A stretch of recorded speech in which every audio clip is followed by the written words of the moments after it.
I'm here with Dr. Paul Axton, who is a theologian and someone who is the host of the Forging Ploughshares podcast. And I'm delighted to have him here to have a kind of a free flow discussion. We have a common interest in mimetic theory, but Dr. Axton has some other areas of interest that he gets into that maybe I can learn from, like learning more about Lacan and some of the other folks that he's been pulling from in his ministry. So thanks for joining me. Oh, good to be here, David. So, I wanted to have you on originally to talk about your experience in Japan. You spent 20 years in Japan, and you came over as a kind of missionary, right? I did. We went there, and we were self-supporting, but I ran a school in Tokyo for most of that 20 years, worked at the campus of Temple University, Tsukuba University, which is in Tsukuba, Ibaraki. And so we were doing both ministry, but also working in various secular institutions. And what year was that when you came over? We first went in 1980, but then we went back in 84, and we were there through to 2005. Wow. So I went to Japan when I was in high school, like in 2003, I believe. So I was Oh over yeah. there. I was in Tokyo when you were there. Wow, you could have Yeah. come to the Yeah. school and visited us. Yeah. Would I've learned Gerard at that point, or were you teaching him? You know, I lose track of when I was introduced to Gerard, but perhaps not. Yeah, I can't.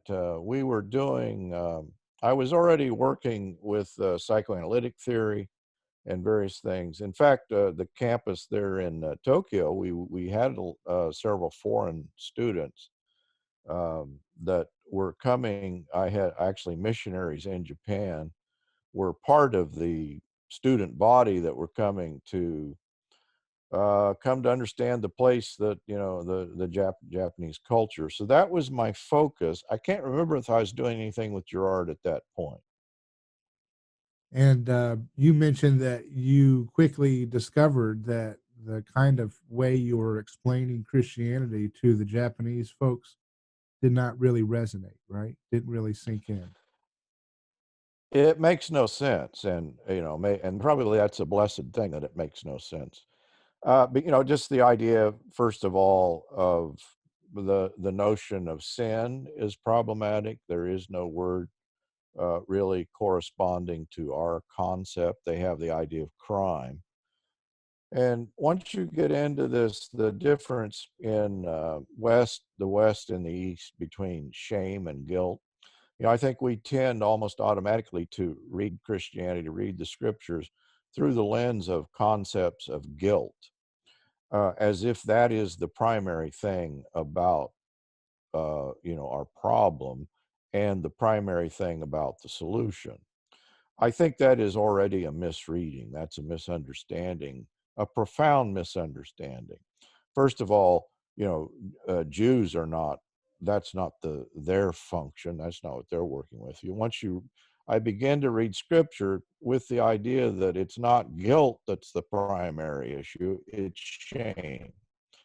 And shame is a kind of holistic experience that, if you're guilty of something, you're speeding or something, you just go pay the ticket. It's not a problem so much with you, but it's with what you've done. But shame is a more, we have the saying in English, I could just die of shame. Well, you can. In fact, I think that the portrayal in scripture is that shame is what it feels like to die. It is that feeling of coming undone, just wanting to obliterate, to, hide yourself. And in a Japanese context, that is an experience that is always front and center, because in an Eastern orientation, the notion of the group, there is a strong sensibility of the idea of, if you should fall out of the group, well, really you have no place to go. And so to be ashamed, to experience shame, is a kind of, it's holistic. It pertains to everything about you. And once this crushing shame almost is incurable. This is, I think, why there is such a high suicide rate in Japan. But once you begin to read scripture through this lens, beginning with Genesis, but right on through, you recognize, oh, we've misdiagnosed the human problem. Now, interestingly, that's psychoanalysis is also going through a shift and a re-recognition that shame is the primary negative emotion. And then you can begin to plug in so many other human problems to this kind of, I just think that, this is the way David describes it in the Psalms, that, do not let me be put to shame. And of course, what he means by that is the final shame of death and the entire process then of experience. None of us are going to show up at our own funerals. And so we really don't know what it's like to die in that sense. But I think the experience of shame is, in fact, what it means to die. That's the picture, that God tells Adam that the day that you eat of this, you'll die. I think we're witnessing the failure in their cover up with one another, with God, the resulting violence in Cain, that is the unfolding of the shame experience. So the is that similar? Would it be related a little bit to the idea of death anxiety? It is that the idea of, and this is what got me into Freud, that once you begin recognizing that death and shame, that what is the fear of death, that, and how does that control us? I think most times we don't name it. In other words, that the language may be a little bit, it may seem unreal for us, because I think experientially we tend to put a lot of different things in place of death. Maybe you got a fear of spiders, or you got a fear of heights, or we all have all sorts of fears, and shame is kind of the experience that all of us want to avoid. And so we never attach the notion of death to those fears. But I think that's the summation of our fears, is to be undone, to be, you know, so, when we say death, what do we mean by death? I think it is that falling apart, that inability to maintain ourselves, a kind of inadequacy, the sense that in some way we all need to hide. We need to have a persona, and this is very much present in Japan, that there is the outward self, the tatamai, this is my public presentation. And then there's my inward self, my hone.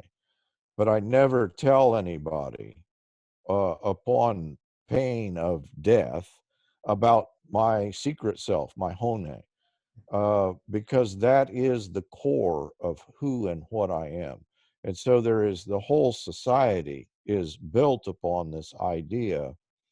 First of all, it does provide protection, but it is also highly manipulative, the culture. In this culture, probably you would never see the sorts of things, the open manipulation in schools, or they use the group in schools, or they use the group politically to control the individual. And it's an obvious thing. It's not, they do that here too, but it's here it's an open and obvious manipulation of threatening shame. And so that, yeah, I think it is when we talk about in Hebrews and in Romans, the idea of the fear of death, that gets at the root of the human predicament or problem. But that takes some explanation. First of all, I think it takes some theological explanation as to how that unfolds, and what, the whole story of scripture, in effect, once you put that into place, what's happening is what we might call death resistance or the refusal.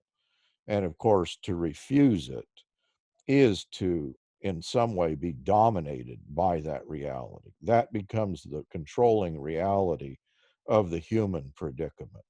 And so, what Cain does to Abel, you can just go right on through the Tower of Babel. What is happening, to these people is this death refusal, and then the creation then of life, and probably we need to put that in quotes. In other words, once we lose life from God or God or as the source of life, we're going to become our own foundation for how we gain life. Why does Cain kill Abel? Because he wants Abel's position. Why do they build the Tower of Babel? Because they would storm the heavens and make a name for themselves. That is the human project. We're always in the business of establishing, and even to call it, the language fails us here, because I think at a deep level, we may not experience it as a lack of life. We may just experience it as a lack of being, a lack of, in some way, that we're missing something. This is Soren Kierkegaard is key here. Kierkegaard does a kind of deep psychology, I think, that fits very much with a Freudian Lacanian framework. So how does Lacan fit into this foundation that you're kind of building here about the concept of shame in Japanese society, and how shame also plays a role in a much closer depiction of the problem of human nature in the biblical perspective? So you have to go back to Freud, and Freud, Lacan said, I'm just a Freudian. But what he's going to do with Freud, he's going to read Freud in a different register. That Freud always thought that he was doing biology or science, or, and Lacan says, no, that what we need to do is read Freud in and through the linguistically. He's always dealing in the symbol systems. Mhm. And so he's true to Freud with this, different reading. And so Lacan is, the public seminars that Lacan is doing, the people that are coming to those seminars and the lectures, they're actually doing a very close reading of Freud.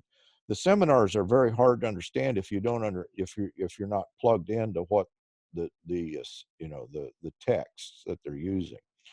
And one of the key texts then for Lacan is first of all, beyond the pleasure principle. And it's in beyond the pleasure principle that Freud first hits upon the idea of a death drive. In fact, he had thought originally that it was a his whole theory was mono-instinctual. He thought it was all about sex. And so he was going to explain everything through sexual drive, sexual desire. And he came to be, he thought that was inadequate in some way. And so it's in Beyond the Pleasure Principle that he kind of tentatively sets forth another instinct that he's going to call the death instinct, death drive. It'll come under a lot of several different names. And it's as he's posing that, then his next book is The Ego and the Id. And in The Ego and the Id, he poses for the first time the tripartite idea of the subject, the ego, the superego, and the id. And that will become his framework for doing psychoanalysis from that point on. So this is, if you take up a Lacanian reading at this point, Lacan is going to take his three categories, and he's using the same categories, but he's going to rename them. And his renaming of the categories is very telling as to where he's going. The ego becomes the imaginary. And that the name captures the idea that what we, ego psychology is really founded on the notion that the goal is to save our egos. Freud himself that's the original early Freudian theory. He thought, well, we need to preserve, in some way, strengthen the ego. But at this point, he comes to even question the role of the ego. Is this thing real? And in the book, the Beyond the Pleasure Principle, he describes one day he's watching one of his grandchildren. It's his favorite daughter and one of his favorite grandchildren. And the child does two things on that day.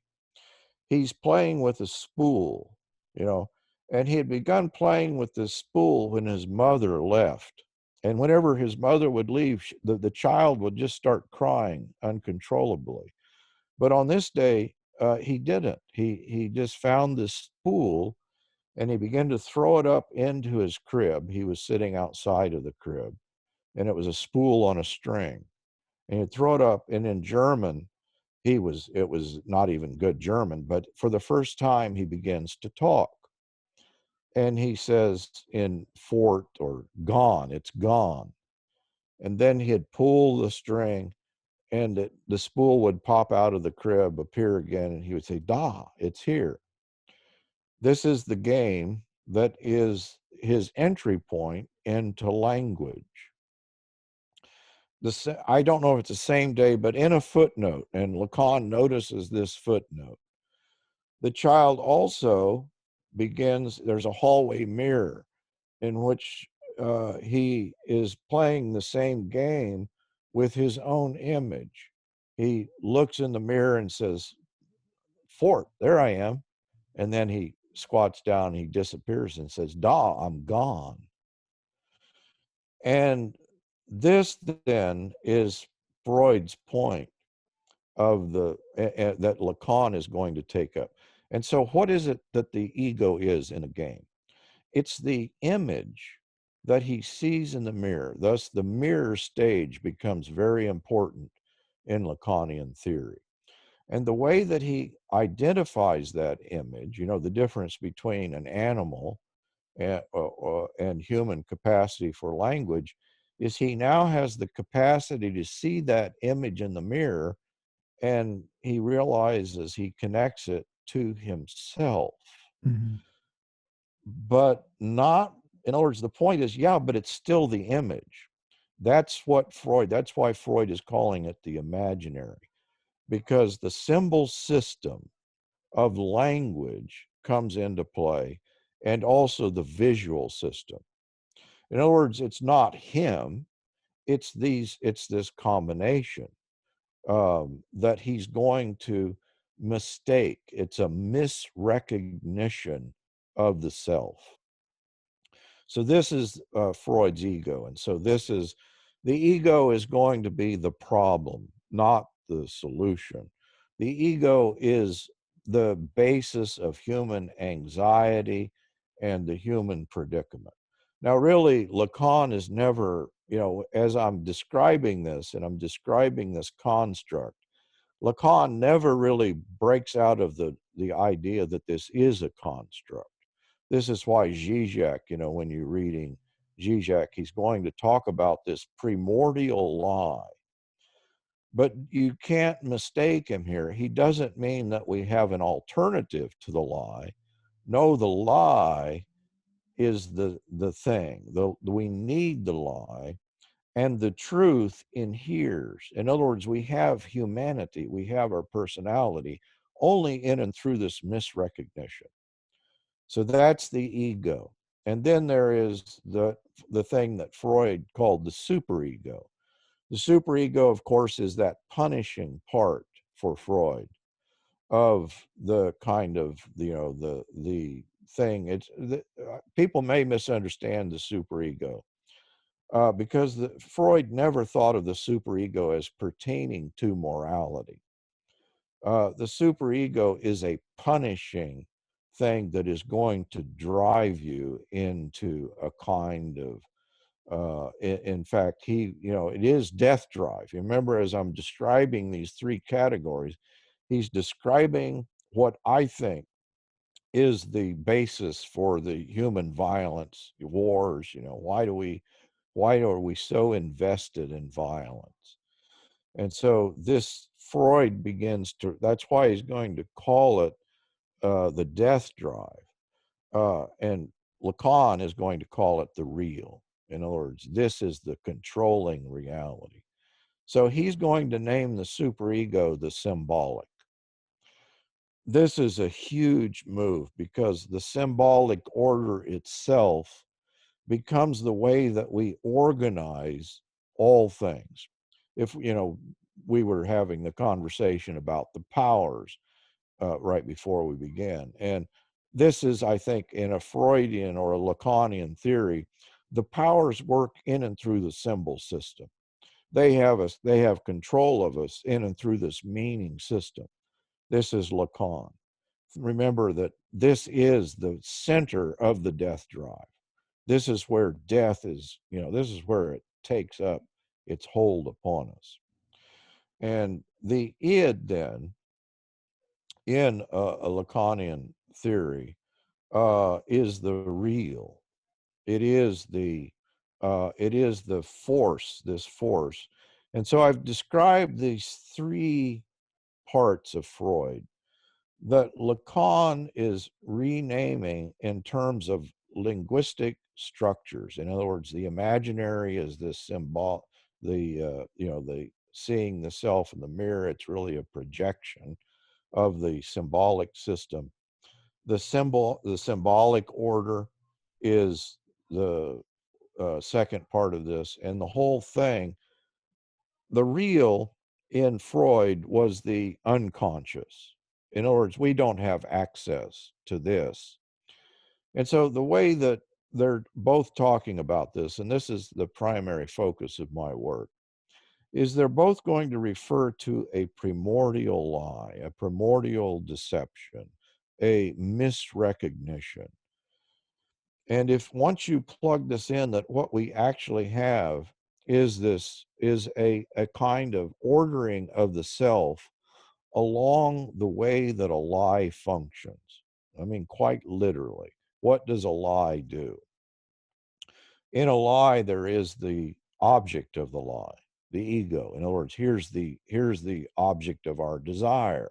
This is the way Lacan, and Zizek, they're going to talk about, what is the focus? What is the thing that we're always trying to in some way obtain and can never obtain? There is the medium of the lie, the symbolic order, and of course, the main thing about a lie is not what presents itself, but it's what's absent. What's always happening in a lie is that there is the real force of the lie is the misrecognition, the misdirection. And that's the role of the real, the death drive. The force of this thing is the power of death that's taken up into the human. Uh, Lacan and Zizek, they're not going to name this the way that the Bible might name it. But I would just attach, the whole thing is they're going to talk about anxiety. They're going to talk about the feeling of being undone. I think we can just call it shame. In other words, this thing that we're always living in fear of, the death drive that we're trying to hold ourselves together in the face of. I think that's what they're actually describing. And so once you put all of that into place, then you go to Romans. And Lacan and Zizek are both giving us a reading of Romans chapter 7. Zizek is going to call himself a Pauline materialist. And it is because of his reading of Romans 7. Lacan does the same thing.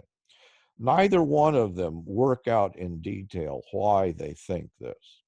And so my work on the psychoanalytic understanding that I think they're seeing there is you go through Romans 7 and you put into place these three categories.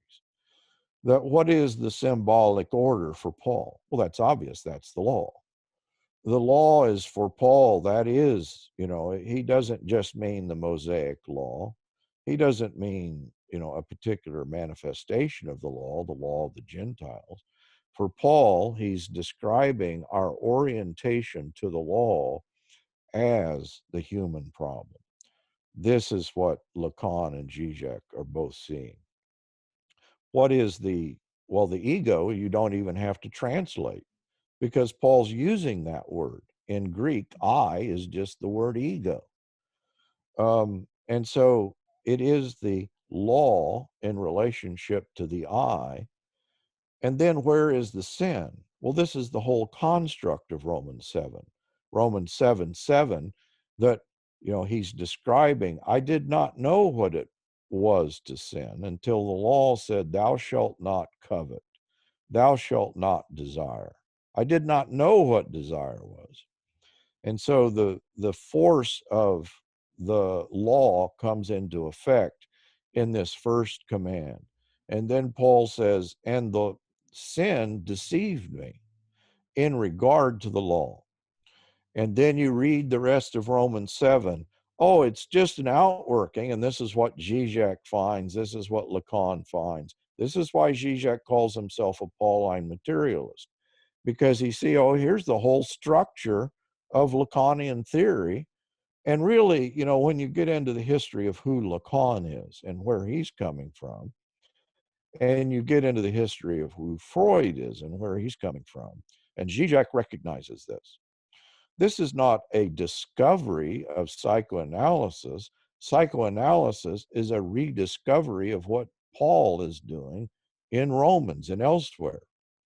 And so he's giving us a picture of Christianity based upon Romans 7. Now the interesting thing here, of course, is Zizek's an atheist. Lacan was his brother was a Catholic priest, and he always had great interest in Catholicism.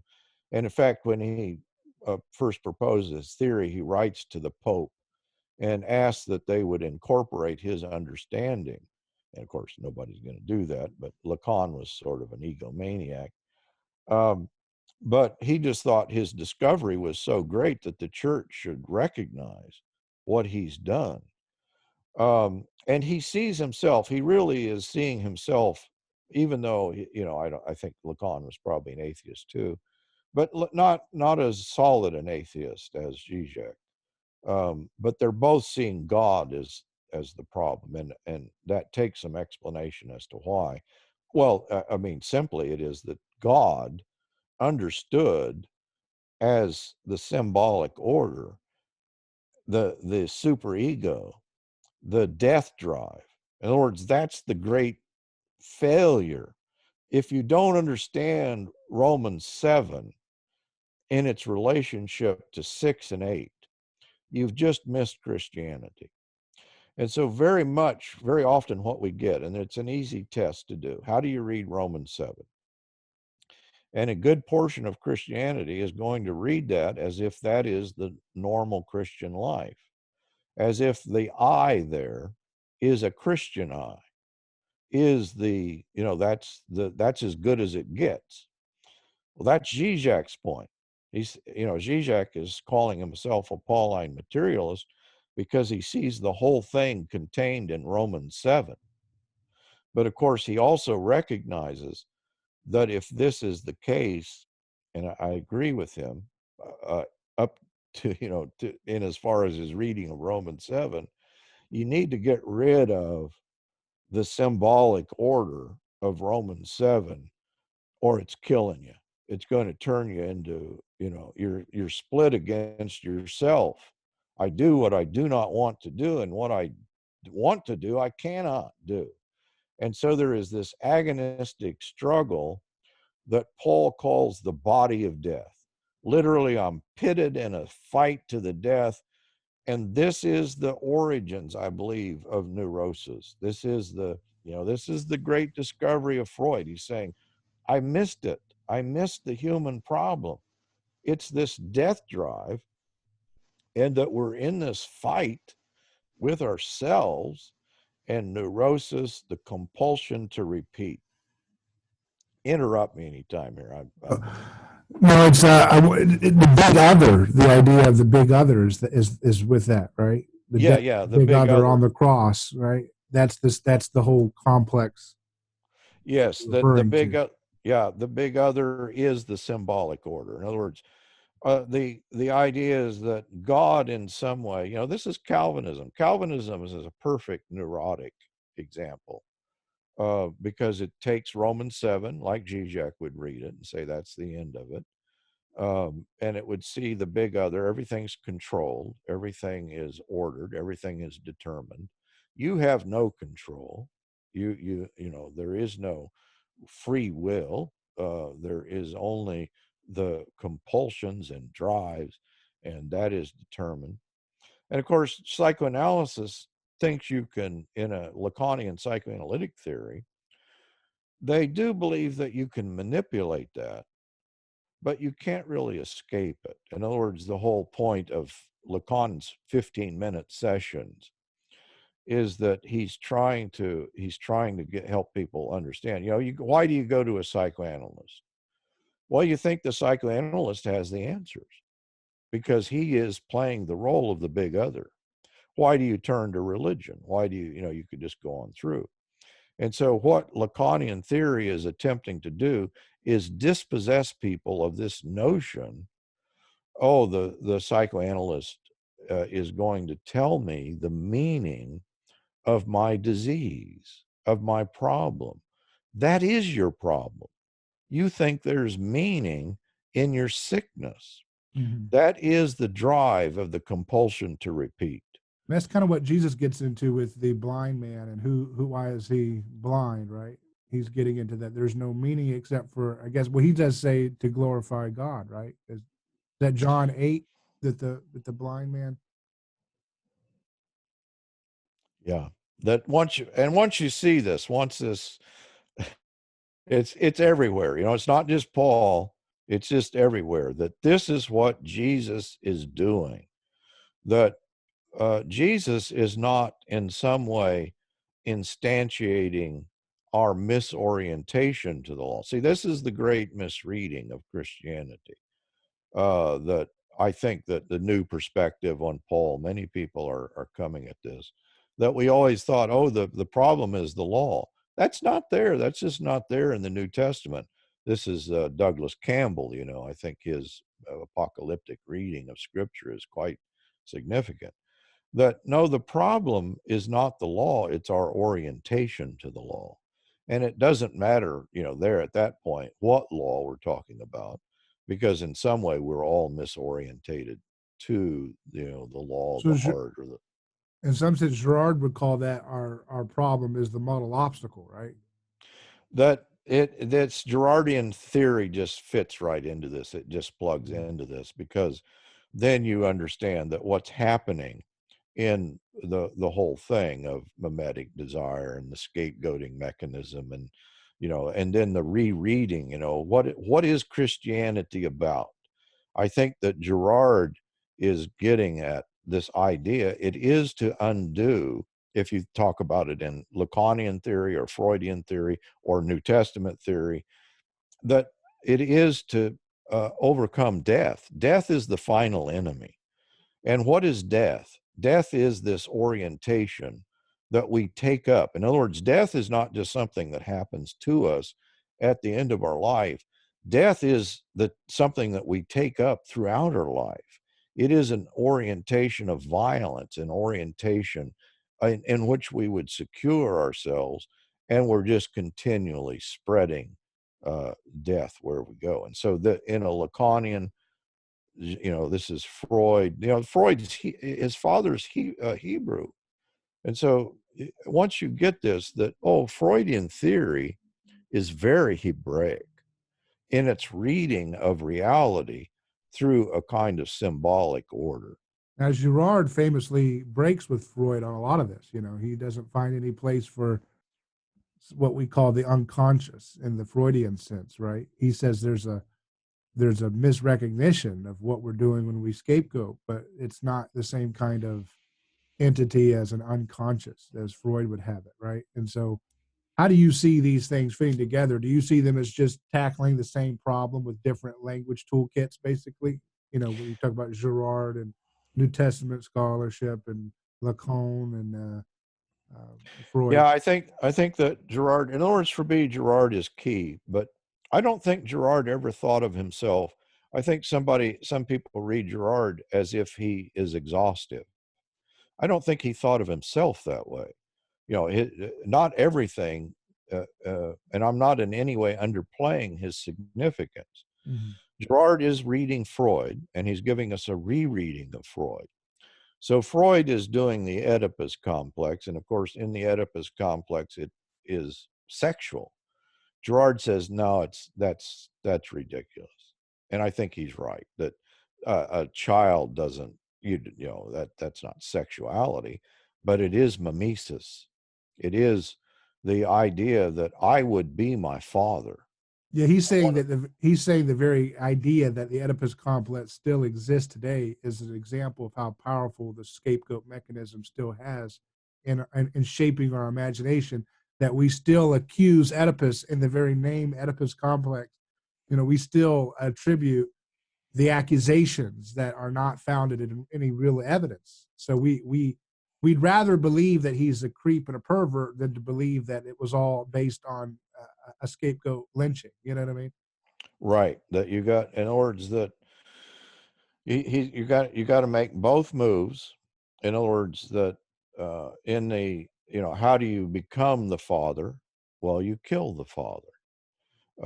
And so you're going to the Girardian picture of the sacred, I think is very, this ties in, that it is both things, that it is that which is abhorrent. If you think of Freud's primal father, Mm-hmm. that he had all the women, and the sons they can't even get wives because and so they kill the father.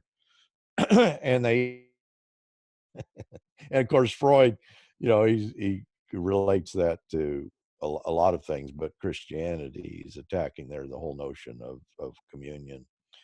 But then the sacred is that when the full scapegoating mechanism kicks in, it is the full blindness. This is the explanation of how the deception works in Girardian terms, that you can't see the reality of the scapegoat object. You can't see what you've done because by its very nature it's blinding. I think that does tie into Lacan in sorry, into a Lacanian notion of the real. In other words, the reality that controls us is precisely that to which we do not have access. That's Lacan, that's Girard. And so Girard's point here is that there should be an uncovering of the mechanism. And his idea is that now, as far, wherever Christianity is in some way, that we can't make the final leap to the kind of mythologizing of the scapegoat. We can't turn the scapegoat into a god. We'll continue to scapegoat, but he uses the Black Plague. He uses the during that time, they're able to scapegoat the Jews, but the Jews are not going to then become the mythical, sacred. But there's shards of it left. Yes, yes. JFK is killed, and Martin Luther King is killed, right? And they're scapegoats in some sense, and Oh then they yeah, become and then they become sacred afterwards. Not totally at the same level of psychologically as the ancients would view their gods, perhaps, but certainly shards of the deification of a scapegoat is seen in our contemporary history, even just with those two figures. yeah. I think it's there, and so I think Girard gives us the link then into the sacred. But I still think, if you go back to Lacanian theory and you plug it in, okay, here's Romans 7, but of course what they missed is Romans 6 and Romans 8. or 5. You know, you got to put it in the context. It's over and against Romans 7 that all of Christianity, I think, is written. That is, Paul is saying, here's the problem, here's the predicament. This is I do what I don't want to do. I'm over and against the law. My orientation to the law, I imagine there's life in the law. We imagine there's life in death, quite literally in the scapegoating mechanism. We imagine that it is a necessity that we commit these deeds of violence, because it's through the violence, it's through the creation of the sacred that we're going to have access to life. I think you can read all of that. I think it fits into Lacanian theory. How do you render that with Jesus saying, "Not one jot or tittle of the law will pass away," and that kind of thing? Well, first of all, you have to say, what is the law? Well, Christ describes himself as the embodiment of the law. That doesn't mean that the law is the be all and end all. It means that the law had a delimited purpose. It was always a pointer to something beyond itself. The law was a tutor. It is a guide. And so Jesus is the one who, in fact, is I think this is the significance of his writing in the dirt, that if you look into that language, whether that's original there in John or not, I don't think it really matters. But the significance is the finger, the language that he's using refers back to the writing of the Ten Commandments. Here's the one who wrote the law, personified. And here is the end of the law, the fulfillment of the law. The law has served its purpose. It's good and true and holy. There was never anything wrong with the Mosaic law. That wasn't our problem. Our problem, and Moses says this, if you look at the speeches when he gives the law, he says, you're going to break it. You're going to turn to idolatry. He predicts this. So rightly understood, there was never the sense that this was an end in itself. When we say the law, we're also just including all of those commands surrounding the temple. Well, what was the temple? What was that whole thing about? It's a microcosmos. Here is a picture of the world in which the Holy of Holies is the presence of God, but it's the presence of God set upon within the cosmos of the world. The dividing wall that Paul is going to talk about in Ephesians, that is a literal wall in the temple that is broken down in Christ. What divides us? What divides us from God? This is the issue that Paul takes up in so many places. And he's going to relate it that this hostility is what is the material, the hostility representative that the hostility between Jew and Gentile is the archetype of this hostility. And so for Paul, Jew and Gentile being brought together is the undoing of this wall of hostility. But for him, that is all hostility between God and humans, within humans, and between people and the earth itself. In other words, it is a reestablishment of the cosmic order on a different principle. And so this is the sense in which that whole sacrificial system, the temple system, when we say the law, it's inclusive of all of that, is completed and fulfilled. It's, here is where it was always taking us. But of course, this is not simply an individualistic. I think it is individualistic, but it is a passage into a new corporate order. That this is the kingdom, of God.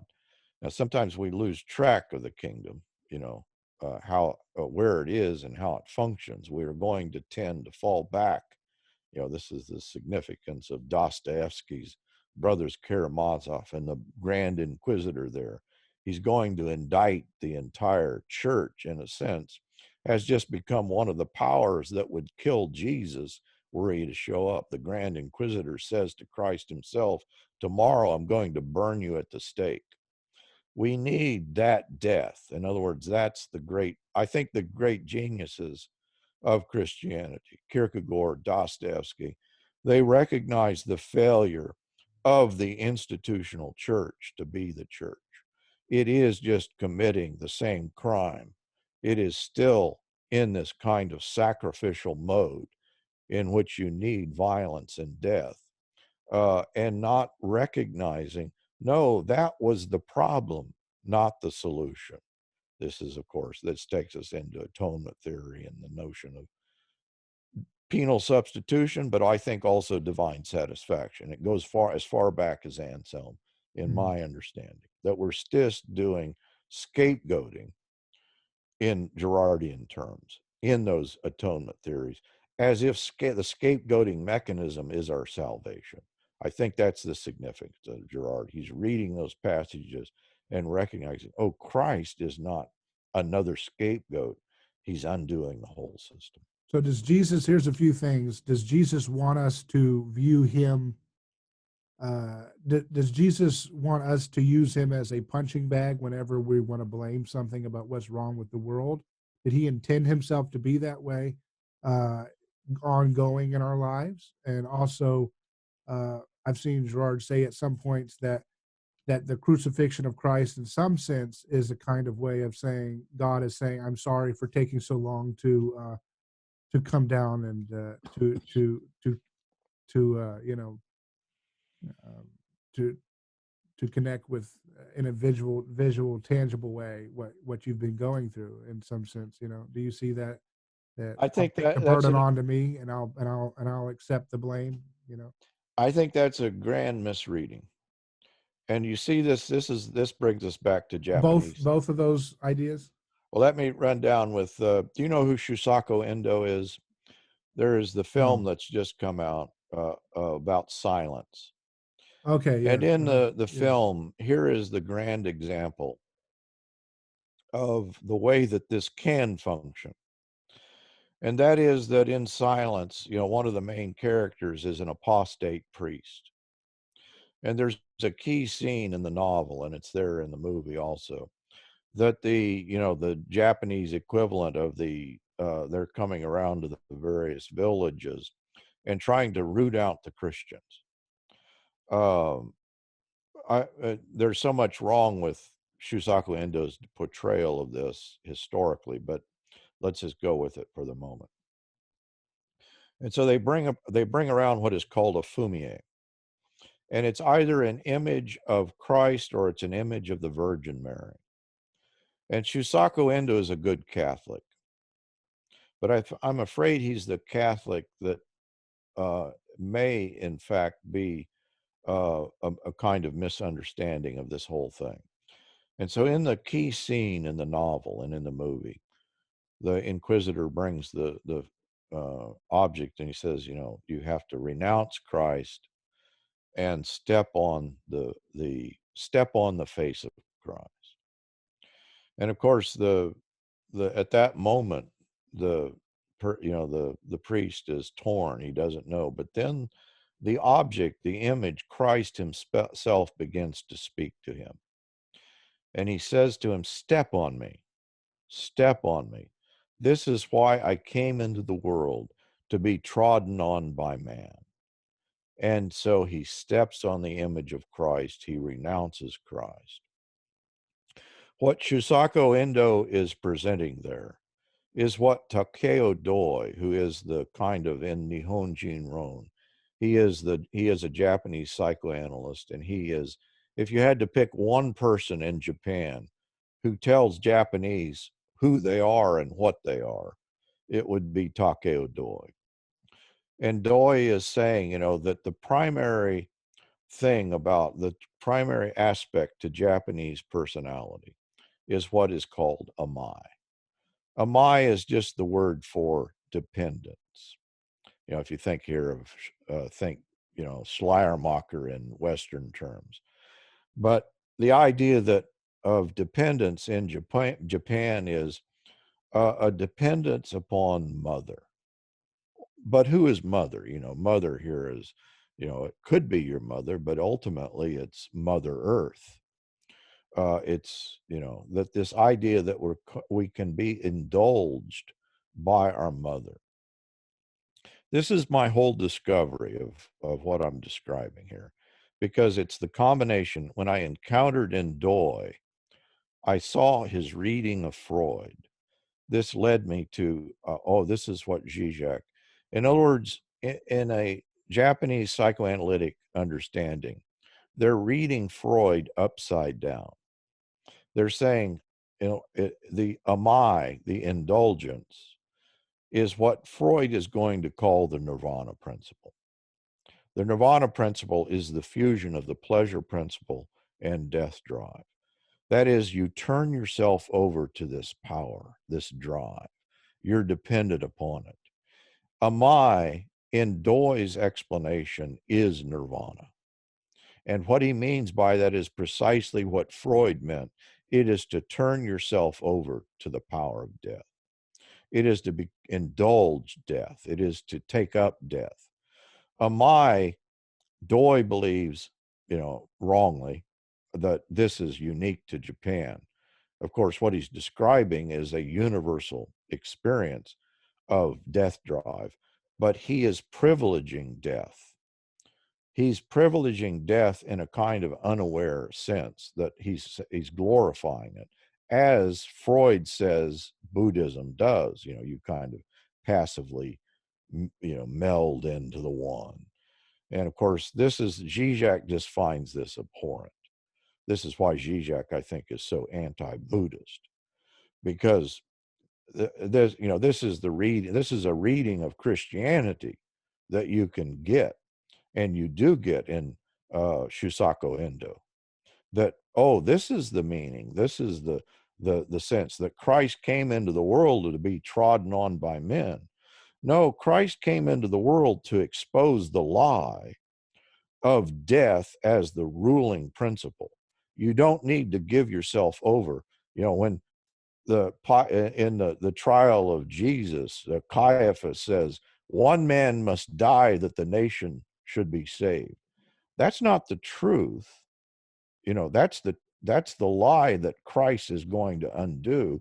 And in fact, he is going to save people, but he's going to save them, and this is Girard, he's going to save them by undoing that lie, as if we can sacrifice the scapegoat and that will save us. That doesn't save us. That's the lie, I believe, that is undone. I think that fits.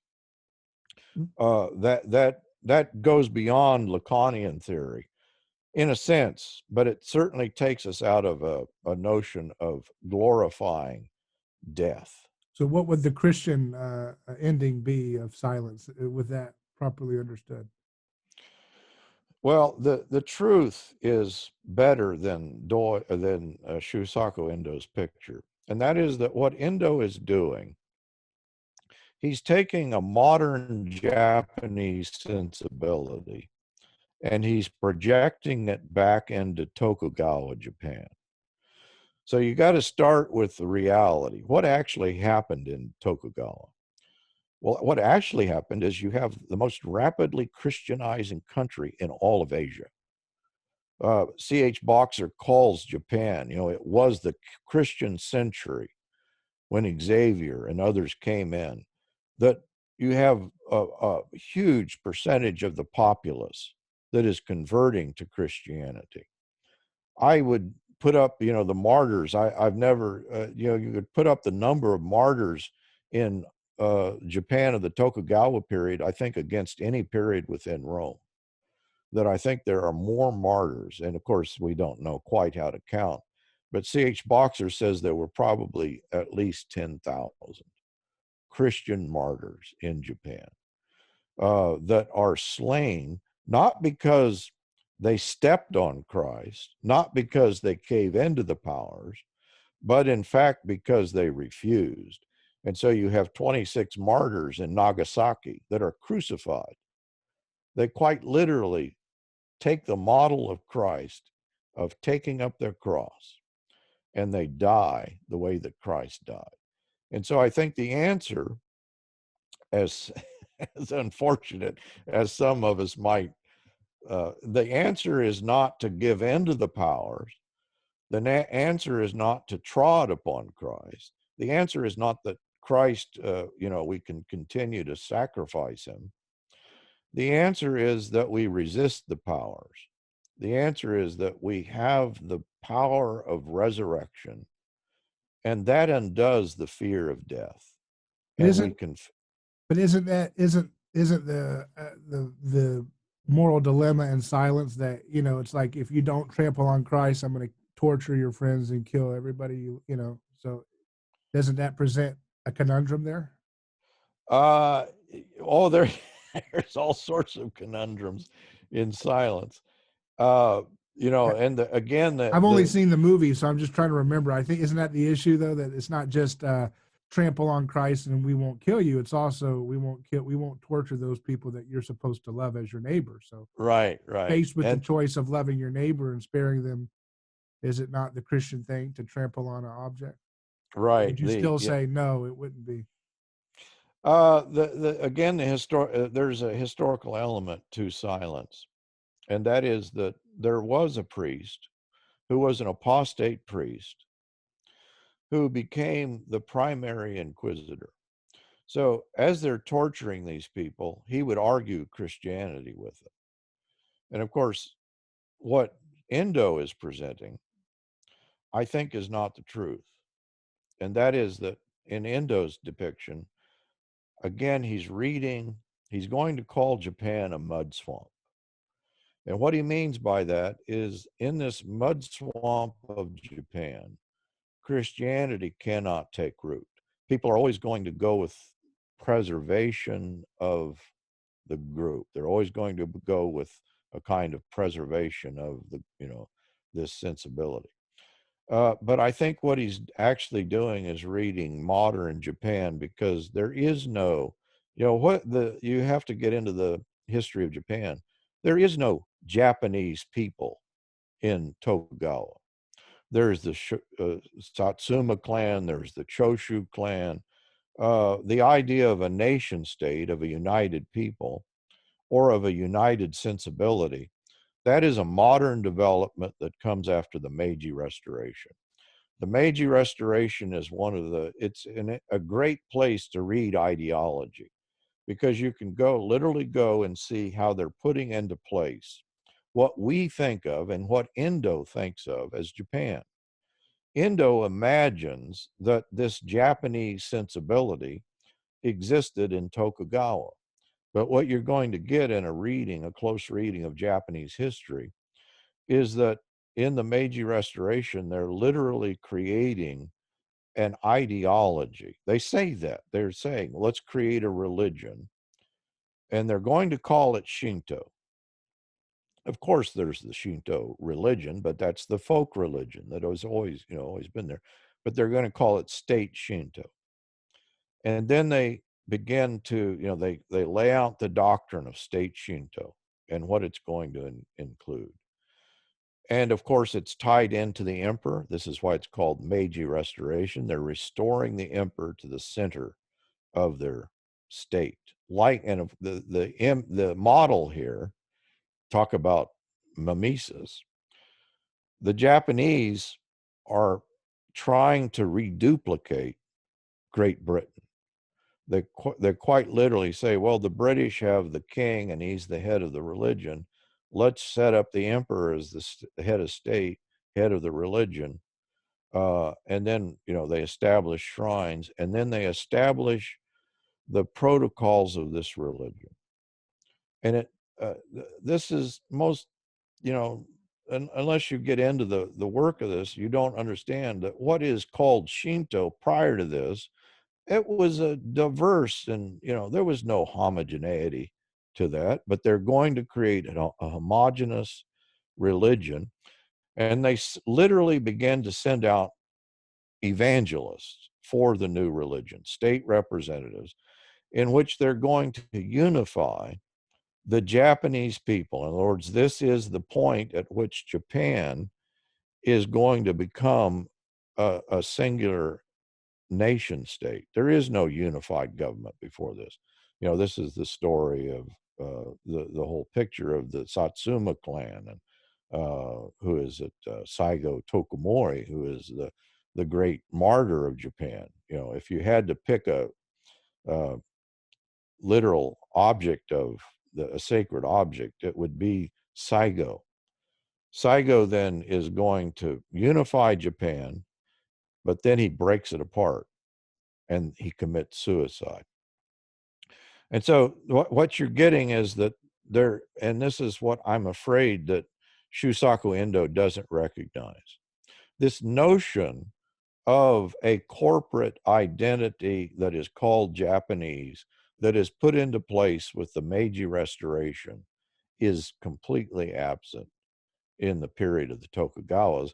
And that's the proof of that is because of the very persecution that we're witnessing in the silence that Endo is portraying. Why are they killing these people? Well, they're killing them not because there is some mud swamp in Japan in which Christianity cannot be successful. No, Christianity is successful in Japan. It becomes a shaping force.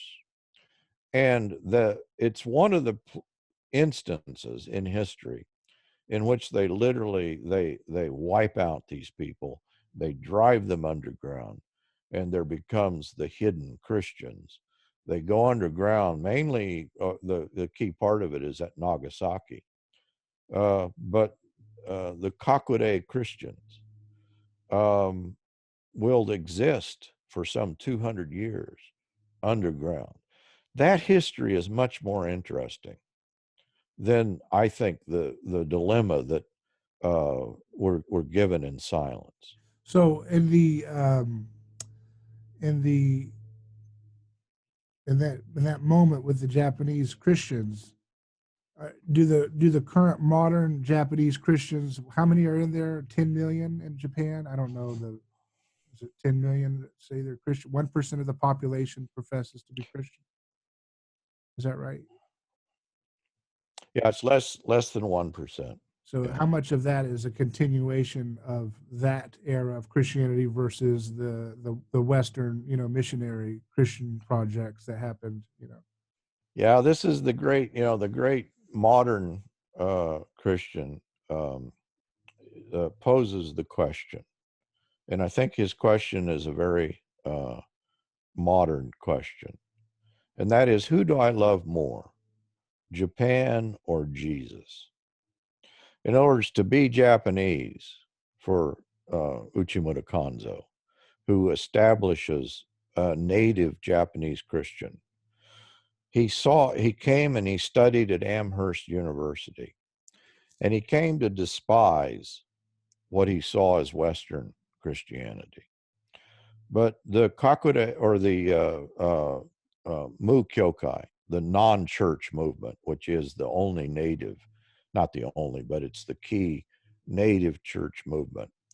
It is a rejection of Western Christianity, or at least the attempt to reject it. But unfortunately, I'm afraid that Uchimura Kanzo also did not understand the dilemma that he was a part of. He was a part of, there's several of these boys up in Hokkaido that a man came over, he was actually training them in agricultural work, and he converted them to Christianity. You can trace modern intellectual, the key part of Japanese culture and history is the result of this Clark up in Hokkaido, and he converts Uchimura Kanzo, and the key novelist, a lot of the key intellectuals are going, not necessarily they're becoming Christian, but they're taking on this sensibility that Uchimura Kanzo is presenting. I think you can trace, well, I know you can trace because it's been done, the modern Japanese novel. You can trace it to Uchimura Kanzo. That is what's being portrayed in the modern novel. The thing that I began talking about Tatamai and Hone and all of that. That is actually a kind of byproduct, I believe, of an encounter with Western Christianity and a reaction to it. You can see modern Japan, the sensibility there, by the Meiji government culturally in the reactions to Uchimata Kanzo as a kind of reaction against Christianity. And so the point that Uchimata Kanzo is raising is to say Japanese or Japan is part of my identity, and that stands over and against Jesus. And of course, that's just a misunderstanding of both categories. It's because, but it does express the sense to be Japanese is to be non-Christian, because that's the primary element to it. And so he never figured out, I think, how to put those two things together. That's the great project that I'm afraid modern missionaries need to undertake. There's some sensibility in this. But again, even my own students, I'm not sure they get the point. As I'm describing Amai and that this is the primary thing about, you can take that. Shame, right? Is that right? Huh?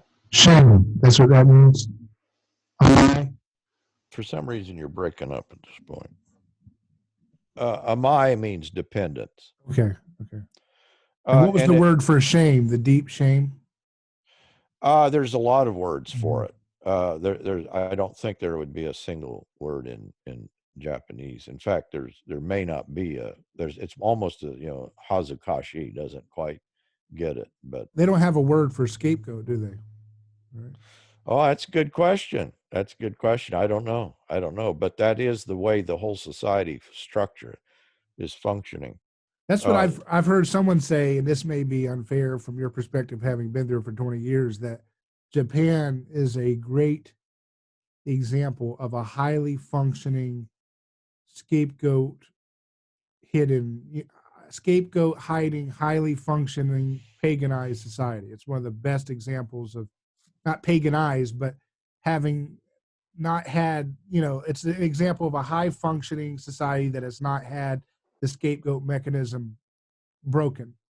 And so it's optimized. It's an optimized version of that kind of a society. Is that?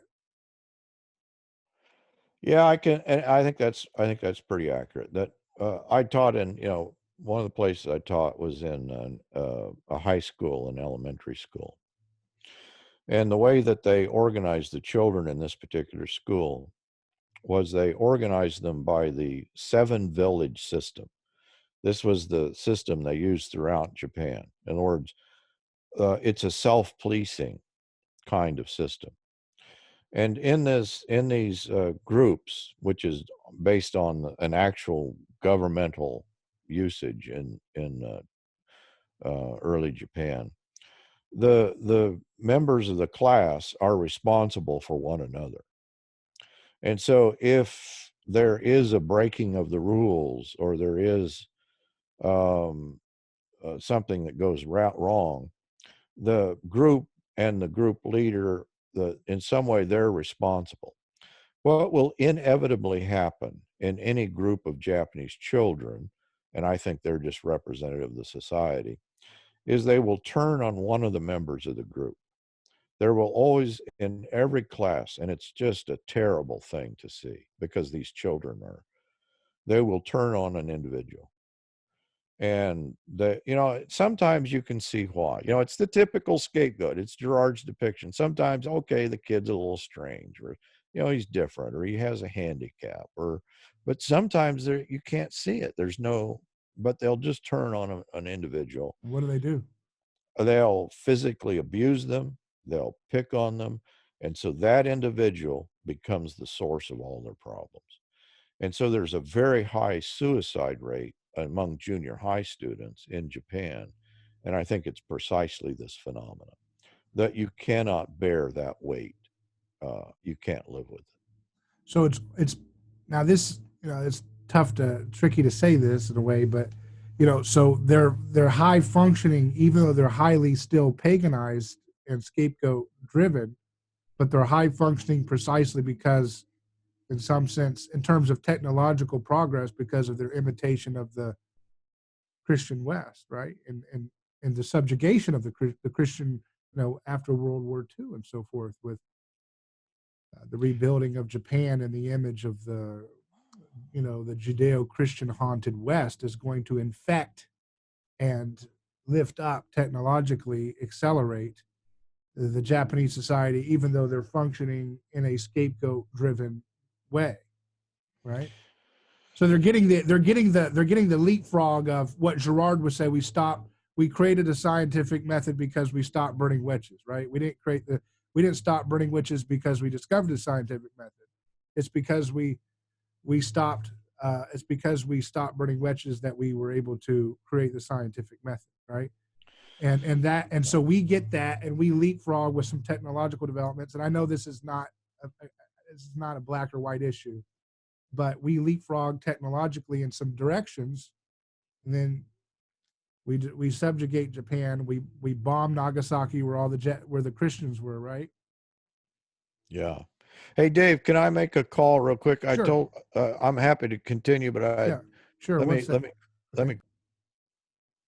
So basically, the point that I'm trying to get at is, it seems as if, Girard makes that famous statement. He says where we didn't stop burning witches because we discovered the scientific method. We discovered the scientific method because we stopped burning witches, and it's because of the infection of this Christian revelation that is percolating, and not in a quick way, but in a slow yeast-like manner through the loaf of humanity that is exposed to this unveiling of the scapegoat mechanism, such that it begins to create a empathy in the targets of sacrifice that we use to solve problems. And so as that process of solving problems through scapegoating continues to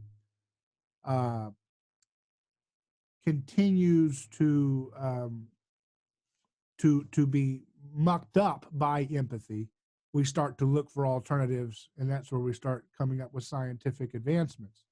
Not to say other countries, of course, and other cultures are not able to create technological advances outside of Christianity, but there seems to be a ramping up of technological available solutions because of Christian revelation of the victim. So then you get to Japan, and it's still very isolated. It's still, obviously, as you mentioned, there wasn't the national identity that was so long. There was clans, but even within those clans, there's still a high functioning scapegoat mechanism probably binding up those different tribal identities, right? Yeah, this is a great question. I lived in a place called Scuba Science City. In other words, this was the center of scientific activity in Japan, and I taught scientists. I was teaching them English, but also helping them with they need to publish in English, but also then, when we say science, I'm afraid that this is a more malleable category than we might imagine in the West. This is, Freud thought that his whole theory was he wanted to be scientific. Lacan's point is, no, that is already a giving in, that what we're doing is stronger than science. It's above science. And I think Japan may be the case in point for a Lacanian sort of answer. Let me give you an example. So Nihonjin Ron, that's the sensibility of what it means to be Japanese. Nihonjin Ron is primarily supported by science. And the case would be several areas. One would be the Kyoto University. Kyoto University conducts monkey studies, but they're going to found these studies on a new basis. That they're going to study the monkeys, and they're not going to need to use Western modes of study, but they're going to study the monkeys because they have a connectedness to nature. They have a connectedness to the monkeys. They're not going to tag the monkeys. They're going, but to make a long story short, what is discovered by Kinji Imanishi in his famous Kyoto monkey studies, is that Japanese evolution has worked by a different means. And that is that just as there is a Mai or a Maidu, there is the female-centered society, a mother-centered. In monkey society, it works the same way. And where in the West, we study things in a kind of individualistic, segregated sort of way. In the East, we can study things corporately. And so there's a famous period in Imanishi's picture that one of the monkeys goes down to the ocean and he washes his potato. They'd never seen that happen before. And it serves to get the dirt off, but it salts the potato. Simultaneously, on a distant island where he had other researchers stationed, another monkey does the same thing on the same day. And so Imanishi proposes an alternative picture of evolution in the case of Japan. And that is that there's corporate or group evolution. That is one of several, the beginning then of a setting of Nihonjin Ron on science, but it will continue. There is Sakagami does famous bee studies in which he's going to study the bees of Japan. Now you should, all these categories you should be wondering about, but anyway, the bees apparently in Japan have different characteristics than the bees anywhere else. That they face, where the Western bee is an aggressive kind of bee that faces outward, the Japanese bee is a more passive and gentle bee. And he'll go on to describe, in great detail. But the most famous of these studies, well, actually, is a guy who does brain studies. And I have written a couple of articles on him. I assume he's long gone, but he at one time was the most famous scientist in Japan. And he says that, he's doing the kind of left brain, right brain sort of studies. And he actually is using MRIs, magnetic resonance imaging. But he develops his own means of experimentation in which he feeds different sounds into the left brain and the right brain. The right brain, you go through the left ear, the left brain, you go through the right ear. And what he shows is that in the Japanese brain, due to the Japanese language, that the Japanese brain has evolved differently than any other brain in the world. And that the Japanese then like cricket sound, and the cricket is the locus or the Japanese natural sounds, that we're in the Western brain, the right brain of foreigners, they hear these sounds not as language, but they hear them as noise. But in the Japanese brain, these feed into the left brain, and they hear the sounds of nature as if they are language. And nature speaks to Japanese in a way that it speaks nowhere else. I could go on. There's study after study. In other words, science. I hope you recognized in my description of this Japanese science that we're dealing with an ethnocentric sort of understanding of Japan. All of the categories that I've used are suspicious. There's no such thing as the Japanese brain. I mean, that's bogus.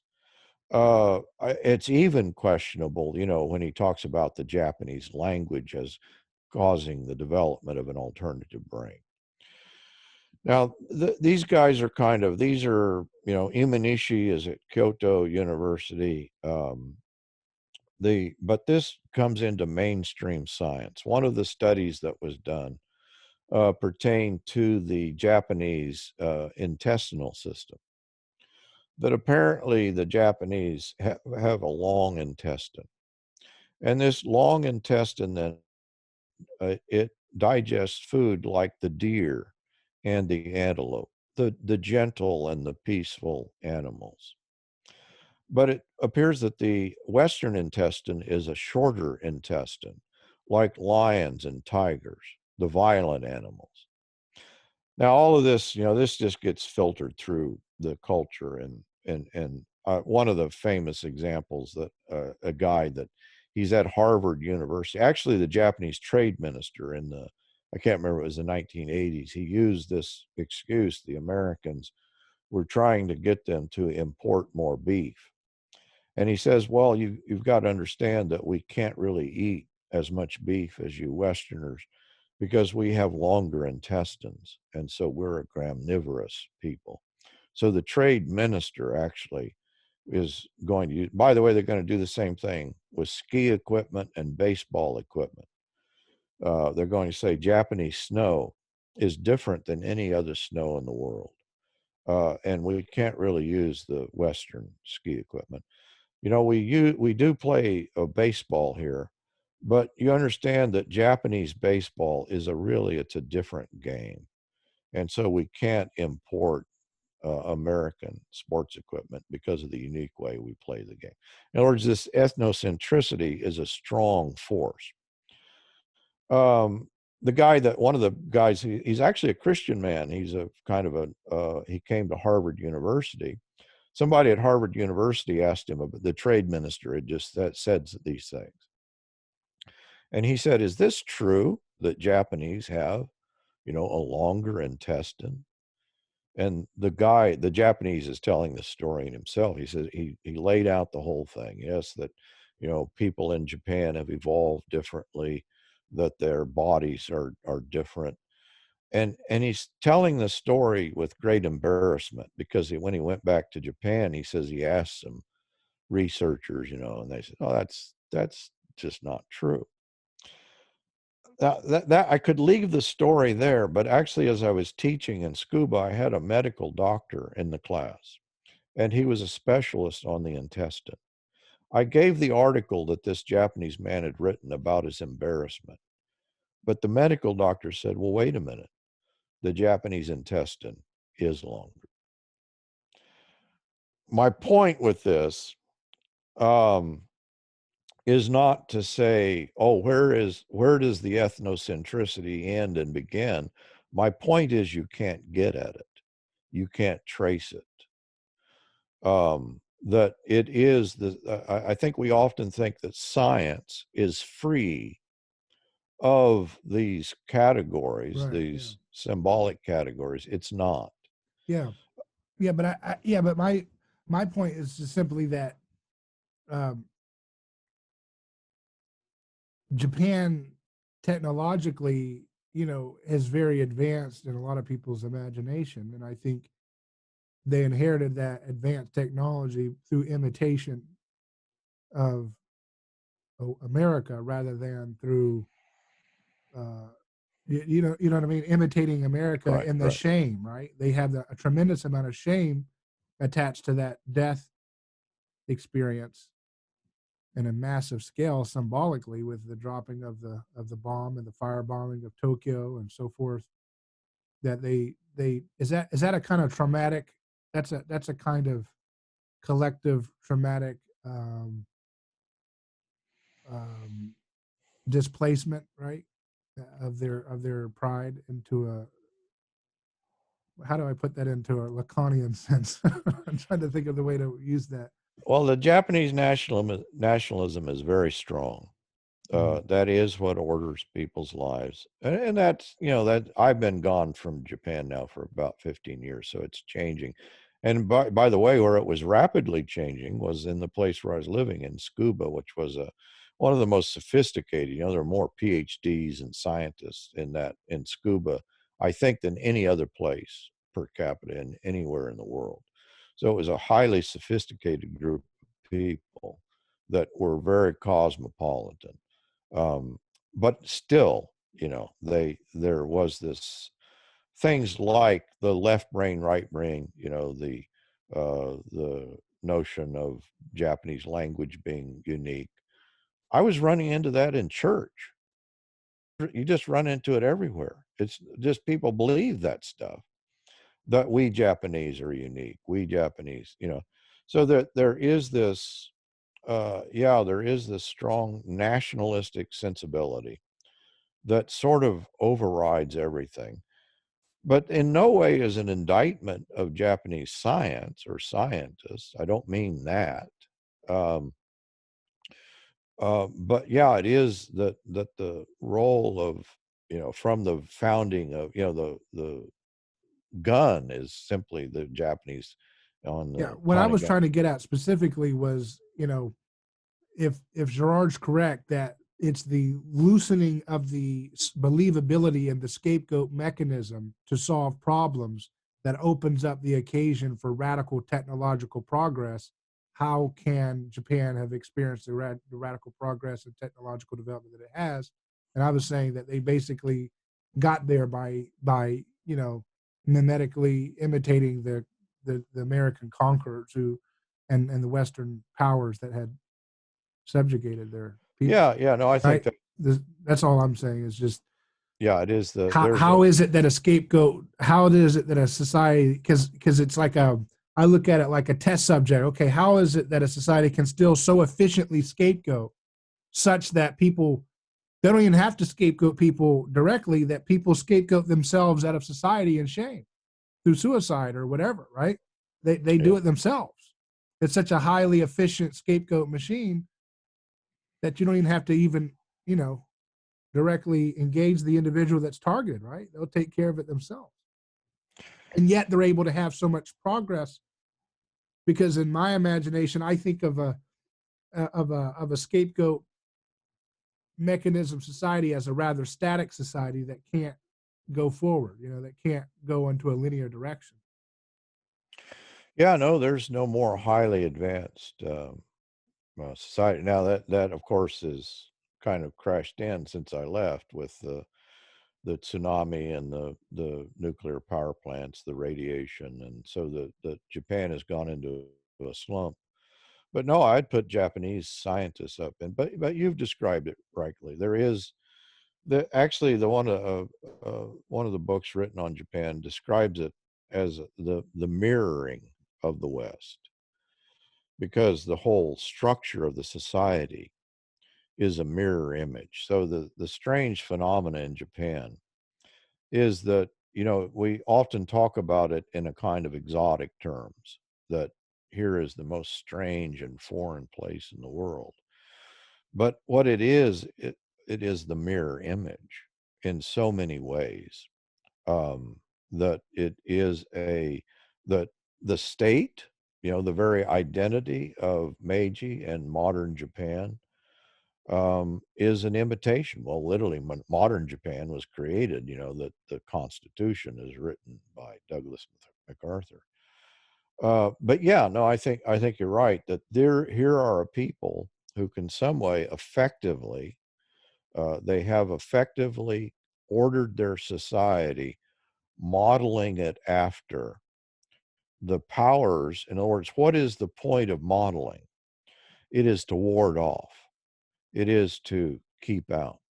That was in the Meiji Restoration, that Perry, when he comes into Tokyo Bay, he presents a bunch of gifts, and among the gifts is a Bible.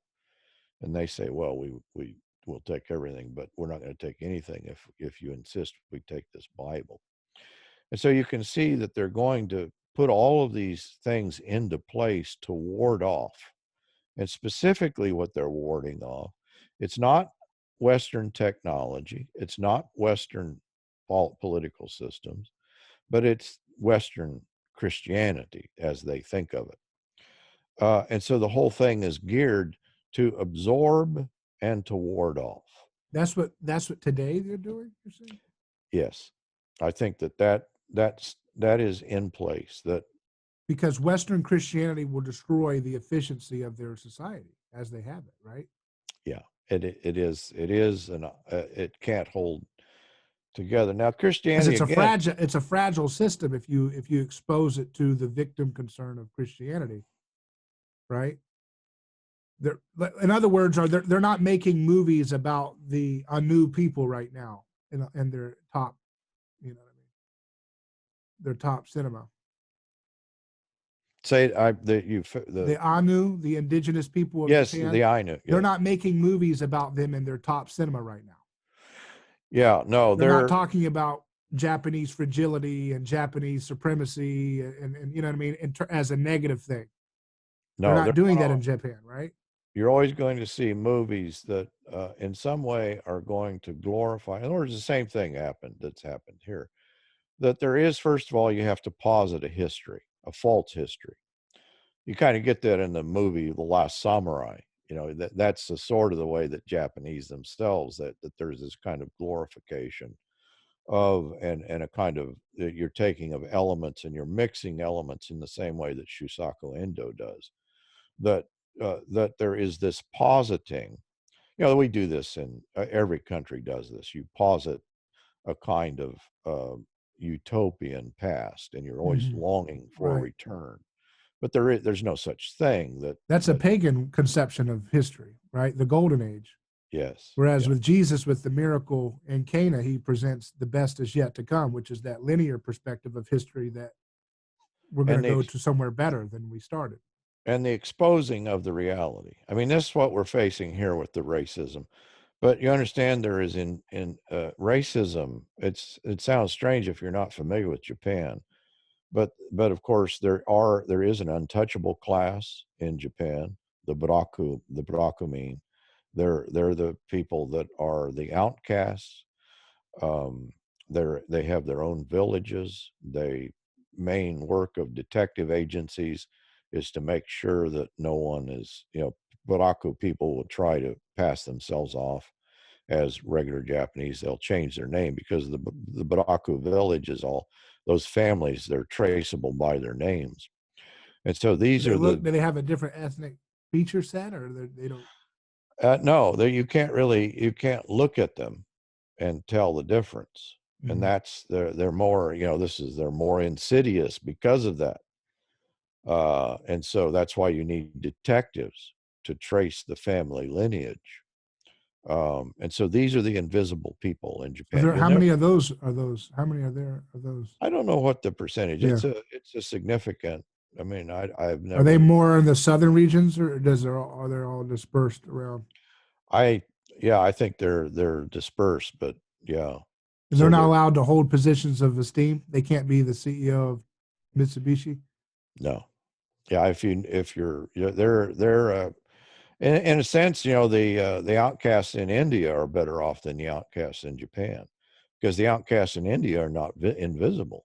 They've have some political power, but as far as I know, that's not completely true. Even though the Burakumin are organizing and they're beginning to, they suffer from rates of just infant mortality, the lower rates of education, and just nutritionally. It's shocking in modern Japan that you have this outcast people.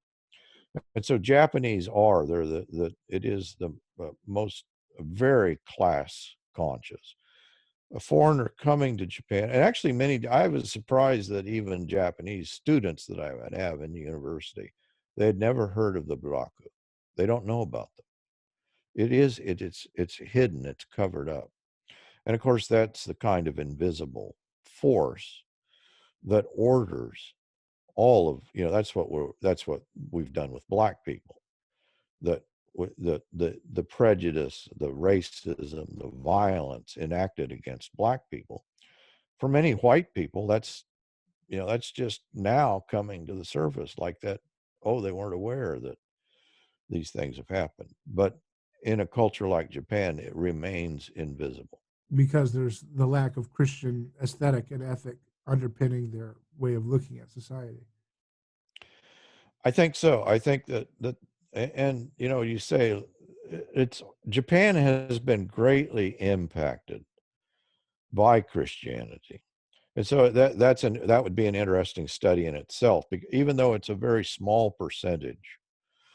The way that this has unfolded in Japan, I think it's kind of strange because they're so over and against Christianity.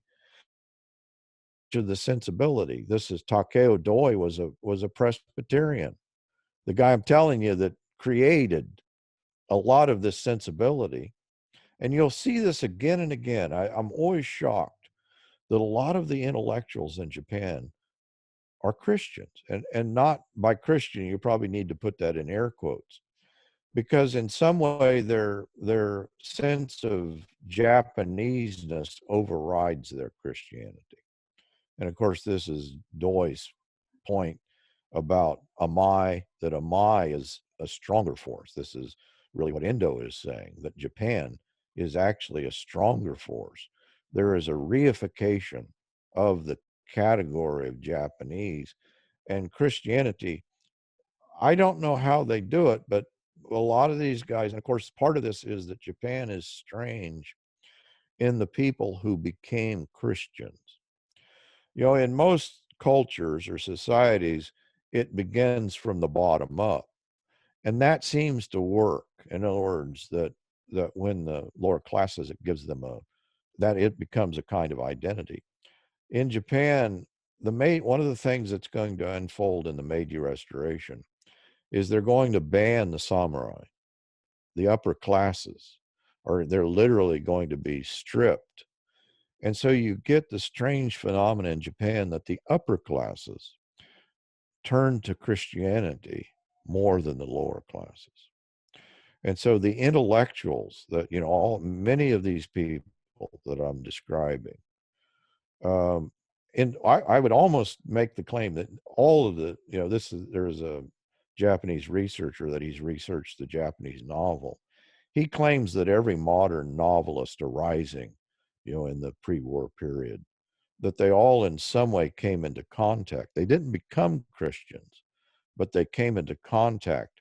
The very notion of a confessional novel, the I novel, it flows out of an understanding of Christian confession. So do you think that you said that the Japanese want to keep Christianity out most of all from the West?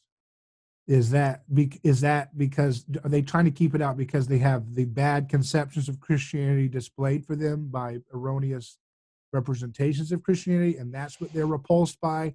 Or do they have a deeper sense intuitively that the Girardian aspects of real Christianity, of victim concern, if left unfettered in their culture, would undermine and destroy their hierarchy and their way of taking care of problems and having a well-oiled machine? Yeah, I mean, the question is, you know, when somebody resists Christianity, whether they know what they're doing. Mm-hmm. And the original rejection back in the Tokugawa period, the reason that you have the closure of Japan, I think it was a Portuguese pilot. The shogun sent to him and said, you know, that he crashed, landed, and this was the period in which Christianity was inundating Japan. And this pilot said, he sent back to the messenger to the shogun. He says, "This is the way that they're going to conquer you. They'll first convert you to their religion, and then they'll come in and take over the country," which would, I mean, that's true.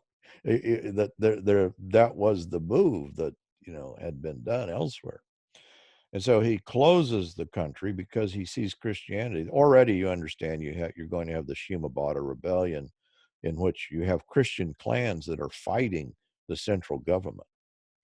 And so it is not a complete untruth that the Christians are banning, that they're literally taking on the central government.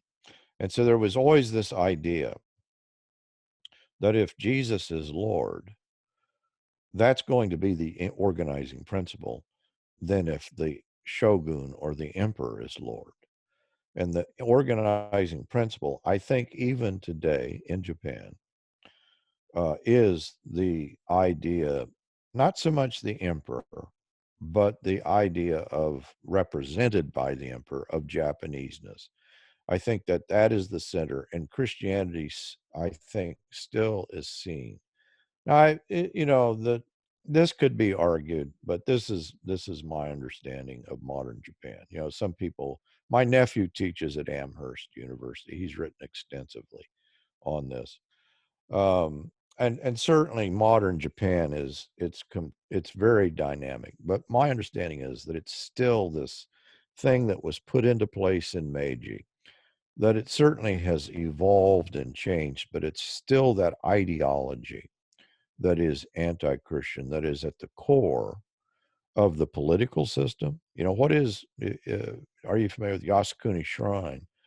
You know, if you had the equivalent of a Confederate statue in Japan that's organizing the right wing, and it's been a right wing government that's been put into place since World War II. I think only one time the Liberal Democratic Party has lost an election. And so every prime minister has been from the LDP. And what happens every year is that the prime minister goes and, or his representative will go and worship at Yasukuni Shrine. Who's enshrined in Yasukuni Shrine? Well, Hideki Tojo, for one, who was the wartime prime minister, hung as a war criminal, along with 13 other war criminals. They're, in other words, they're deified in Yasukuni Shrine. It's not just a memorial, but they're literally gods. I think these gods do reign in a very real sense in Japan. And that then leaves in place the right wing, not militaristic is the wrong word. You understand at this point, the U.S. wants Japan to be militarized. They're supportive of the LDP. They're supportive of the LDP's desire to throw off the peace constitution that was put into place by MacArthur. They don't want the Japanese to be neutral. They want them to join in Western acts of aggression. And so I think all of that is in place. This is the great irony. What aligns Japan most closely with America is a right-wing nationalism that is still geared to and oriented to this ideology surrounding the religion, the politic of Nihon Jinro. Right. Well, that's what, the statues are military in America. The statues are military heroes, who through their act of fighting become sacralized as well. So that's in every country, this deification of founding fathers and gods, and Lenin, all of this is very sacred for people. And I think it's a vestige. I think it's, Girard's theory that the monarchs came from a scapegoat is not very hard to believe. I mean, that's very easy to believe for me, because you see it all around you. If you just look at contemporary history, you can see the evidence of it everywhere, like you just described there. Do you see any cracks in the wall of their resistance to Christ, maybe opening? I don't know. I kept thinking of Tanuki, the trickster god, the raccoon god that's a glutton and a wine bibber, and I kept thinking about Jesus being accused of as a wine bibber and a glutton, and I was thinking if they make those kind of archetypal connections when they hear the story of Jesus as this kind of misfit, do they place him as a kind of trickster god, like a Dionysus? Jesus is connected to Dionysus in some context too, and you see Tanuki as this kind of performance artist, just like Jesus was a performance artist. And absolutely, maybe they look at Jesus like a Tanuki trickster type archetype. Do they see him in that way? I think it's Endo that has written a book about the fool, that a kind of Christ-like figure that is also a clown. So there is this idea that the kind of the outcast, or I think there is that connection. I think there's all sorts of potential. In other words, Christianity very much addresses and speaks, first of all, to the shame. Once you relinquish all these Western notions of guilt, Western notions of atonement, and of course, this is what happened to me after 20 years in Japan. I began to realize, oh, this is addressed directly to the Japanese suffering. People suffer as a result of living. I think it's one of the most joyless. I don't mean to overemphasize that, but just the cruelty of the culture is so unbearable, I think, for many people. And so once you understand why people suffer, they suffer because of their whole value system of wanting to, they're controlled by the group. They're controlled by that sensibility. And you say, would you like to be free from that? Do you want to? Is there? People want to be loved, and people are so lonely in modern Japan. And so I think that once you portray Christianity as an apocalyptic breaking in to those structures, and you begin to talk about the structures of Japan, we need to do the same thing in this culture, of course. We're just as inadequate in addressing the powers here. But once you understand that Christianity, in fact, that Christ, he is addressing quite specifically this need for the scapegoat, the need for a kind of violence that is done, not just it's very physical, there is a lot of physical violence, but a kind of spiritual violence that people are continually suffering under. That the shame that you're continually suffering due to is resolved. And this is the story of Christianity in Christ. So I think that it is that's the huge work of I think missionaries, what they should be about. And I think there is some of that, but to dig through all of this culturally is very difficult for people to understand. One of my best students in Japan was a second generation American Japanese. And when I began to tell him about Amai, I'm afraid he obviously knew what that was, but I began to explain, okay, this is, I think that he got the wrong idea that, oh, well, this means we have to contextualize Christianity. That's kind of the buzzword among missiologists. I think that's the wrong thing. That's the wrong understanding. Before you contextualize Christianity to a sensibility of Amai, you have to read the culture through the context of the lens of Christ and understand that may be a seeming reality, but you can't imagine that Christ bends to that reality. He exposes that mode of identity and undoes it. And so that So is he redeems the tanuki. Yeah. that the whole thing, and that's what you get. It's not a rejection of anything Japanese. It's an embrace. There's a great beauty and great sensibility, and there is great gentleness. And all of that, none of that is rejected. All of that is reorganized and embraced, I think, in a right reading of the gospel. But uh, unfortunately, what we get is a Western reading that's thrust upon, and it doesn't fit. How can you have such gentleness and yet have such a scapegoat dependent culture, because they are very impressive. I've been to Japan, as I said, and the kindness to the stranger is remarkable. I mean, I understand that it's different whether you're living there. I have a friend of mine who's an American married to a Japanese, and he told a story about how, they didn't want his mixed race children to be in the float in their church, in their school parade, because they didn't want to Yeah, have someone of mixed race on the display of their school for shame, I guess. But so, obviously it's different if you're visiting versus being a resident of Japan as an outsider. But, they do seem to demonstrate remarkable kindness and generosity. I remember, you'd be in a store and you had to be careful what you looked at in a store because you turn around and they're buying it for you. You know what I mean? yeah, I just was looking at it. I didn't want you to buy it. I was just looking at it. yeah, But they were yeah, so lavishly kind to the stranger, which is a biblical concept of, be yeah, kind to the sojourner, to the visitor. yeah. And I think we should never underestimate the way in which God is at work with all people.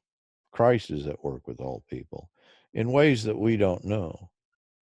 The authenticity of the kindness. It partly, yeah, part of it is a cultural construct, and you don't have to be there very long to scratch the surface. But there is also an element that no, you actually do meet people that it it doesn't fade. That there is there that I've just met people there that there is a depth of kindness and compassion that is quite remarkable. So both things are at work, and you can never simplify this, but yeah, what quickly comes to the surface is a kind of cruelty. Wow. Well, I really appreciate your time. I don't want to take it anymore, but it's been a wonderful time exploring these ideas, and I have a lot of different questions still, but it's something to to to simmer on and think about because I am at the same time impressed by having an anthropological reading of the Bible that's been able to give me a lot of hope for I'm impressed with the power of Christ and ability to feel the knowledge of the Lord as the ocean is wet, as Habakkuk 2 talks about, the idea of the intelligence of the victim, the gospel technology, the awareness of what we do to one another. I'm impressed by it. At the same time, I'm disappointed because I feel like its effectiveness is kind of hit or miss and scattershot. And you think 2,000 years after Jesus came, such a dramatic challenge to the powers of the world. Why is it that, it's so hard for the most Bible fervent Christians of every stripe, both on the left and the right and everywhere else, to get it right still? Every Yeah. time I hear someone read Gerard, they always, yeah, that's why those right wingers are so scapegoaters. And I'm like, oh, and then it's the other way, it's no, Yeah. those leftists. And it's like, well, what about everybody? Why can't we just deconstruct this as Christians? But it's like, it's so hard for people, Yeah. to wake up. And yet we Yeah, all and I want to think believe we're woke. We all say right. we're woke, but we're so asleep. Yeah, yeah. No, it's that I it is a kind of grand disappointment, and that Dostoevsky, I think, gets it right, but he also gets it right in his resolution. I think that Dostoevsky and Tolstoy and the what they're all seeing is that, boy, Christianity institutionally, it seems to have missed it. On the other hand, he has Alyosha, in the Brothers Karamazov, who is just this embodiment of love. And so I think that that's where we have to look. That first of all, we unfortunately in our doctrines, key points of our theology, our atonement theories, they cut us off from the kind of discussion we're having right now. That is, the Christianity is so stunted that it's about going to heaven, and it doesn't address the categories that we're surrounded by. And so once you can recognize that door is closed by a particular theological orientation, I think Girard is an opening of that door. But I think that that there is, everything floods in, and you realize, oh, Christianity is addressing all of these categories. And in some way, my faith in has been a kind of perverse working in stunting my ability to deal with reality as it's actually there. And once the door is open, you realize, and this is the significance, I think, of, in part, I'm sometimes disappointed with radical orthodoxy, but at least they've recognized, oh, this addresses every category. And so that's really the kind of discussion we're having. Once that you understand that, I believe that the universality of the gospel is real, in that it addresses these categories as all people face them. Yeah, it's not the me and Jesus thing, and it's not Adamic sovereignty like people preach it. So No. Adam damns us all whether we know him or not, but Jesus can only work on us if we have the right socio contextual reality in order to get the right thoughts about it. What a Cartesian almost way of looking at it, rather than the holistic picture that you see in the Gospels. But let's hope that I don't know. I'm an optimistic person in the long term, but maybe we're just at the beginning stages of this project. We've got thousands of years to get it right. So on Earth. Yeah, yeah, no, I see the crisis that we're in, I never see as an entirely bad thing. Probably we need crisis. Mhm. to get at the truth, because things are breaking down. And they probably need to be broken down. I mean, just the vacuous thing of white evangelical Christianity at this moment, I think, is being exposed by this period we're passing through. Well, very good. I appreciate your time. So nice to talk to you, David, and to meet you, and I'll look forward to seeing the program. Yeah, Forging Ploughshares is your podcast for those who want to check it out. Forging Ploughshares. Anything else that you want to point people to? So it's forgingploughshares.org. You can go on, we're on iTunes and the usual places that you might download podcasts. The Ploughshares Bible Institute is the classes that we offer. And so if you want to follow us on, Facebook or Twitter, that you can find us there. All right, forgingploughshares.org is the website. Check them out. I've enjoyed the podcast. And yeah. And it's Plowshares, the old spelling. For some reason, I like the archaic spelling. It's not PLOW, it's PLOUGH. Very good. All right, take care. Good talking, Dave.